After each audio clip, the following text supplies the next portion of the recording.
हरे कृष्णा दोस्तों। आइए अब हम जानते हैं कि राजा परीक्षित को जब उसके सांप के बारे में पता चला तब वो प्रसन्न हुए या दुखी।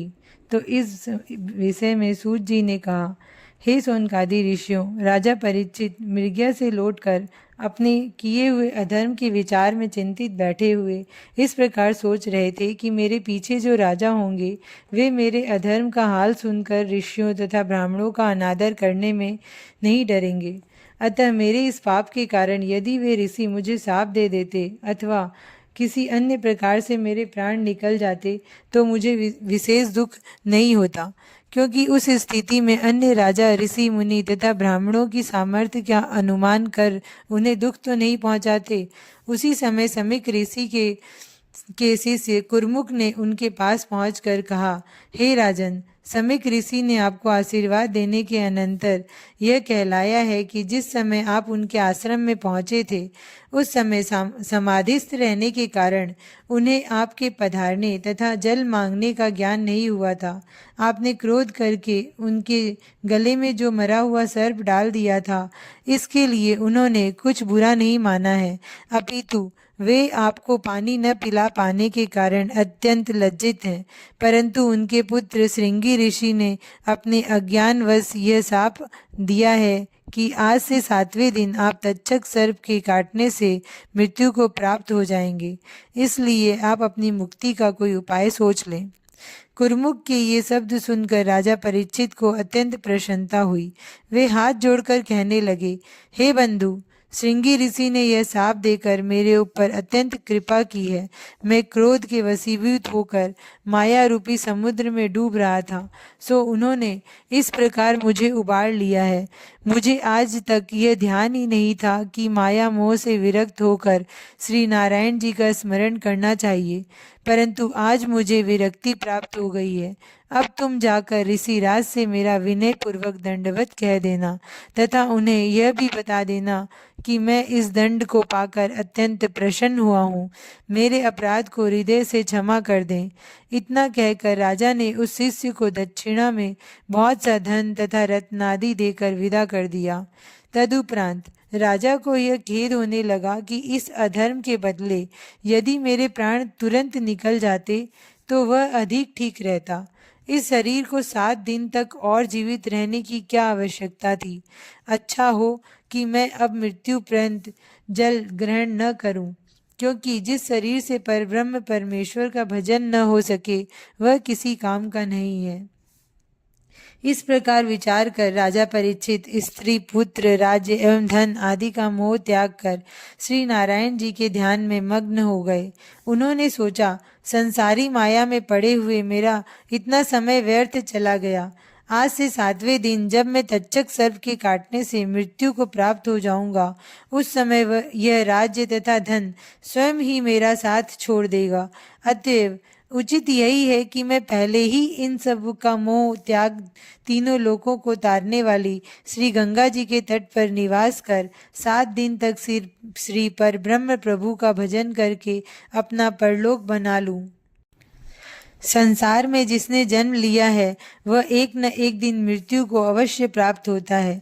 संसार में रहकर जो मनुष्य जैसा कर्म करता है उसी के अनुसार सुख दुख भोग कर 84 लाख योनियों में जन्म लेता है। अतः मुझे इन 7 दिनों में ऐसा कर्म करना चाहिए कि जिससे मैं आवागमन से छूट जाऊं। ऐसा निश्चय करने के पश्चात अपने 14 वर्षीय पुत्र जन्मेजय को राज तिलक करके सिंहासन पर बैठा दिया।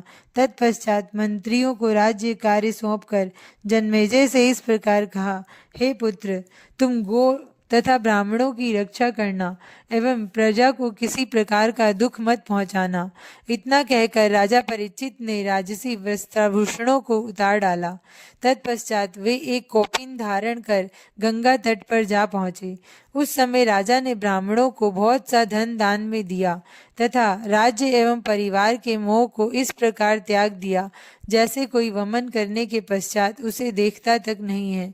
इस संवाद को सुनकर समस्त रानियां तथा नगर के स्त्री पुरुष विलाप करते हुए राजा के पीछे पीछे गंगा तट पर जा पहुंचे। वहां रानियों ने राजा परीक्षित को सुनाकर इस प्रकार कहा, हे महाराज, आपके वियोग का दुख हम किस प्रकार सहन कर सकेंगी।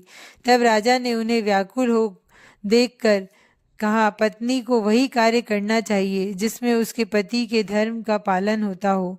उसे पति के धर्म कर्म में विघ्न नहीं डालना चाहिए। इसी प्रकार उन्होंने सबको समझा बुझाकर विदा कर दिया। फिर राजा हरिद्वार में गंगा तट पर उत्तर दिशा की ओर मुख करके बैठ गए तथा अपने मन में यह संकल्प कर लिया कि मेरी आयु के जो 7 दिन शेष रह गए हैं उनमें मैं किसी प्रकार का अन्न जल ग्रहण नहीं करूंगा। राजा का यह हाल जिसने भी सुना वह बहुत दुखी हुआ। इधर राजा परीक्षित भगवान श्री श्याम सुंदर के चरणार बिंदों का ध्यान धरकर अपने मन में विचार करने लगे कि ये 7 दिन यदि सत्संग में व्यतीत होते तो बहुत अच्छा था। राजा के साप का समाचार सुनकर ऋषि मुनि भी अत्यंत उदास हो गए थे। उनमें से अत्रि, वशिष्ठ, चैवन, अरिष्टनेमि, भृगु, अंगिरा, पराशर, परशुराम, मेधातिथि, देवल, पीपलायन, भरद्वाज, गौतम, मैत्रेय, अगस्त, वेदव्यास जी, विश्वामित्र, कात्यायन, वामदेव तथा जमदाग्नि आदि अनेक ऋषि तथा महात्मागण राजा परीक्षित को धर्मात्मा समझकर उनसे भेंट करने के लिए गंगा तट पर आ पहुँचे। राजा ने उन्हें देखते ही दंडवत किया तथा पाद्य अर्घ्य आदि से सबका विधिवत पूजन कर आसन पर बैठाया। तदंतर राजा ने हाथ जोड़कर उनसे प्रार्थना की कि हे महाराज, आप लोगों में से यदि किसी एक महात्मा का भी दर्शन प्राप्त हो जाए तो प्राणी आवागमन से छूट जाता है। मेरा अहोभाग्य है जो आप सबने कृपा कर मुझे मृत्यु से पूर्व अपना दर्शन देकर कृतार्थ किया है। हे प्रभु, जिस प्रकार आप सब पधारे हैं उसी प्रकार दया करके 7 दिन तक यहाँ और ठहरिए। आप लोगों के यहाँ रहने से मेरा मन संसारी मोह माया की ओर नहीं जाएगा तथा आप लोगों का सत्संग पाकर 8 प्रहर प्रभु की चर्चा एवं स्मरण में ही बीतेंगे।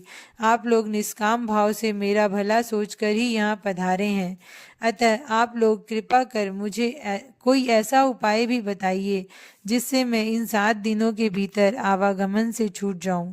राजा परीक्षित की यह बात सुनकर उनमें से एक ऋषि ने कहा, हे राजन, तीर्थ स्नान का बहुत पुण्य कहा गया है, अतः तुम वही करो। दूसरे ऋषि ने कहा, तुम यज्ञ करो, उससे तुम्हारा संपूर्ण पाप नष्ट हो जाएगा। तीसरे ने कहा, तुम ब्राह्मणों को धन दान करो, दान से अधिक अन्य कोई भी धर्म नहीं है। चौथे ऋषि ने बोला, देवताओं का पूजन तथा मंत्र जप करने से संपूर्ण पाप दूर हो जाते हैं, अतः तुम्हारे लिए वही श्रेष्ठकर है। इस प्रकार सभी ऋषियों ने अपनी अपनी बुद्धि के अनुसार राजा को अनेक उपाय बताए, परंतु किसी की बात सर्वोत्तम नहीं ठहरी। उस समय राजा परीक्षित ने हाथ जोड़कर इस प्रकार प्रार्थना की, हे ऋषिवरों, आप लोगों ने जो उपाय बताए हैं वे सभी श्रेष्ठ हैं, परंतु इनके लिए समय की आवश्यकता है। मेरी मृत्यु में केवल 7 दिन ही शेष रह गए हैं, अतः आप लोग कोई ऐसा उपाय बतलाइए जो इस 1 सप्ताह में ही संपन्न हो सके। राजा की यह बात सुनकर सब ऋषि मुनि परस्पर विचार करने लगे। इतनी कथा सुनाकर सूत जी ने कहा, हे सौनकादि ऋषियों, राजा परीक्षित के साप का समाचार सुनकर जब देवर्षि नारद जी उनसे भेंट करने के लिए गंगा तट पर आ रहे थे, उस समय मार्ग में उनकी भेंट श्री सुखदेव जी से हो गई। सुखदेव जी ने उन्हें देखकर पूछा, हे नारद जी, आप इस समय शीघ्रतापूर्वक कहाँ चले जा रहे हैं? तब नारद जी ने कहा, राजा परीक्षित के साप का सब हाल सुनाते हुए कहा, हे महात्मन, अन्य जो ऋषि मुनि राजा परीक्षित के पास भेंट करने के लिए गए हैं, वे राजा को मुक्त होने के लिए तप, दान आदि धर्म कार्य करने की बात सुनाएंगे, परंतु राजा परीक्षित इन थोड़े दिनों में किसी कार्य को भी संपन्न नहीं कर पाएंगे। इसलिए आप कृपा कर राजा परीक्षित के पास चलिए तथा उन्हें श्रीमद् भागवत का सप्ताह पारायण सुनाकर भव सागर से पार उतार दीजिए। नारद जी की बात सुनकर भी जब सुखदेव जी ने राजा के पास जाना स्वीकार नहीं किया, तब नारद जी इस प्रकार कहने लगे, हे सुखदेव जी, मार्ग में आते समय मैंने ये दृश्य देखा है कि नेत्रों वाला एक मनुष्य कुएं के समीप बैठा हुआ था। उसी समय एक अंधा मनुष्य उस स्थान पर आया तथा कुएं में गिरकर मर गया। उस आंख वाले मनुष्य ने उसे कुएं की ओर जाने से रोका तक नहीं। अतः जब यह समाचार उस देश के राजा ने सुना, तो उसने आंख वाले मनुष्य को बहुत दंड दिया, क्योंकि उसने उस नेत्रहीन व्यक्ति को कुएं की ओर जाने से नहीं रोका था। अस्तु, अब कृपा कर यह बतलाइए कि उस आंख वाले ने अनुचित किया था या नहीं। सुखदेव जी ने उत्तर दिया, हे नारद, उस आंख वाले ने निश्चय ही बड़ा अधर्म किया था, जो उसने नेत्रहीन व्यक्ति को कुएं की ओर जाने से नहीं रोका, उसको कुएं में गिर जाने दिया। सुखदेव जी के मुख से ये वचन सुन नारद जी ने फिर कहा, हे सुखदेव जी, राजा परीक्षित अपनी मुक्ति का उपाय नहीं जानता है, जबकि भगवत भजन के प्रताप से आप उस मार्ग से भली भांति परिचित हैं।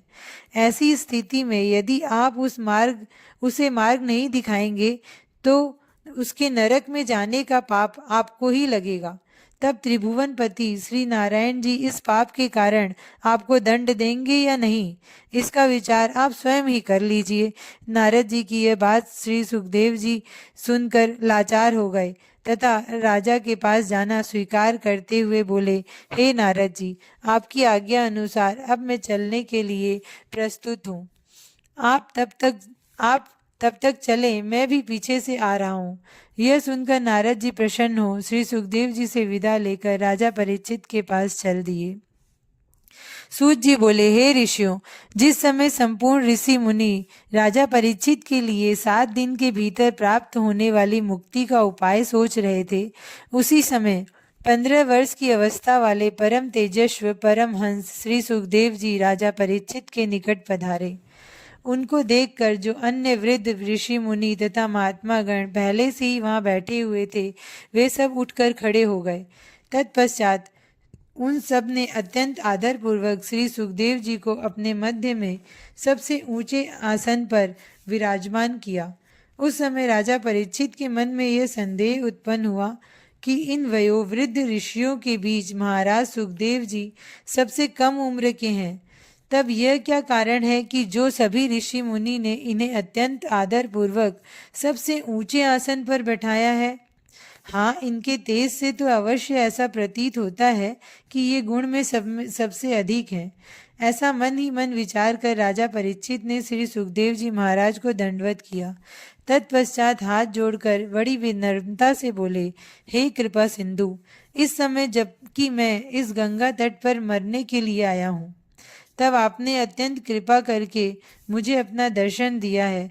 यह मेरे अहोभाग्य से ही हुआ है।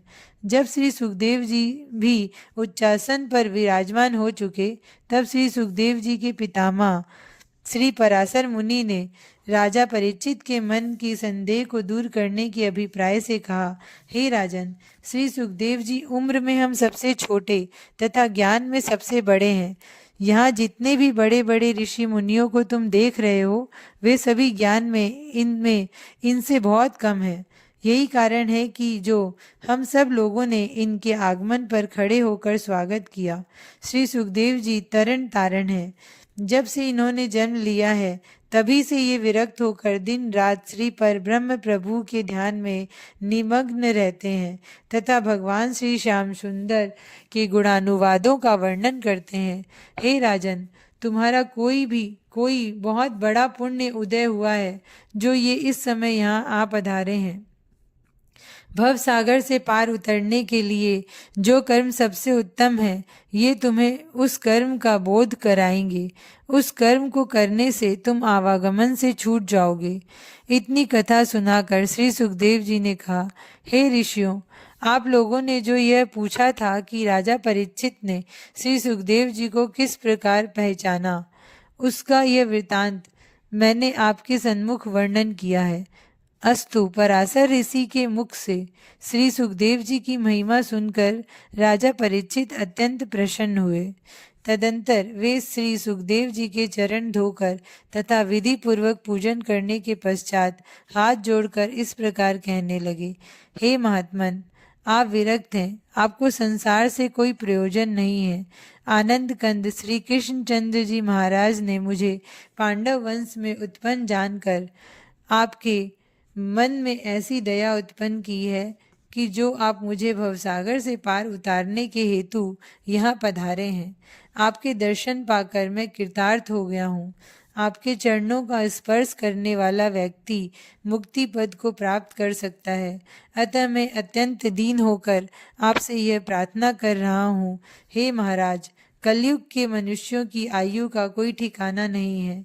कौन जाने कोई कब मर जाए।